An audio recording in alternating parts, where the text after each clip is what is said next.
Take a break from your busy schedule and join Harold Sala for Guidelines, a 5-minute commentary on living. Josh McDowell, a one-time agnostic turned apologist, has asked over 1,400 young people whether or not they believe the Bible. When they respond they do, he asks, why? While Josh says there are more than 50 legitimate answers to that question, only one person has ever given him an adequate answer. Speaking to a group of 250 high school seniors, Josh walked into the auditorium and singled out a 17-year-old young man who seemed to be a leader. The conversation went like this. Josh, do you believe this, holding his Bible, is the Word of God? Student, yes. Josh, do you believe it is true? Student, yes. Josh, do you believe it's historically accurate? Can you trust it? Again, yes. Then, dropping his voice, Josh asked, why? The student had no response. The following day, Josh was outside an auditorium talking with a group of people when the same youth walks up and blurts out, I know the answer to that question. What question? Asked Josh, having forgotten the conversation that had taken place some 14 hours earlier. The young man held up a Bible saying, why, the Bible is true. Josh got excited thinking, this kid has really thought through the issue. Everybody is listening. Why? He asked. Because I believe it, exclaimed the young man. Come again, said Josh. Well, it's true because I believe it, the youth answers. Josh, is it true for your friends at school? No, not unless they believe it.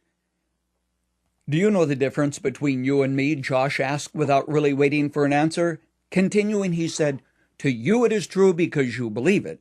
For me, I believe it because it is true. Then said Josh, in his mind, his belief created the truth of the Word of God. It is not true objectively of his friends unless they believe it, and then it becomes true. Now think about this for a minute. Is something true because you believe it? Because you have faith and you can accept it as such? In other words, what makes something true? Believing it? Having faith in it? Thinking that it is so? Or because a meter is a precise measurement regardless of what you think, and a liter or a quart is the same regardless of your beliefs? Our problem today is that our perception of truth is far more important than truth itself. That's why we're in trouble, drowning in a sea of existentialist half-truths and a hodgepodge of relativism and unbelief. To be very personal, why do you believe the Bible anyway? Before you're too hard on the student who had no clear answer, perhaps we should look at our own defenses. Why do we accept this book? That may explain why we have so little confidence in the book.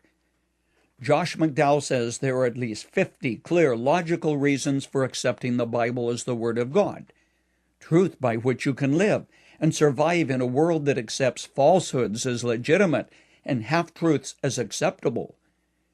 Your confidence in the book should include an understanding of how the Word has been preserved and passed from generation to generation, an understanding of biblical prophecy, how it's fulfilled and documented.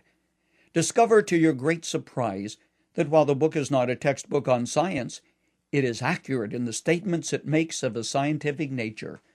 Find out about archaeology and how it confirms names, places, events, and geography, and with your investigation, meet the author of the book. That's the only way to go. Someday you'll be glad, very glad you did.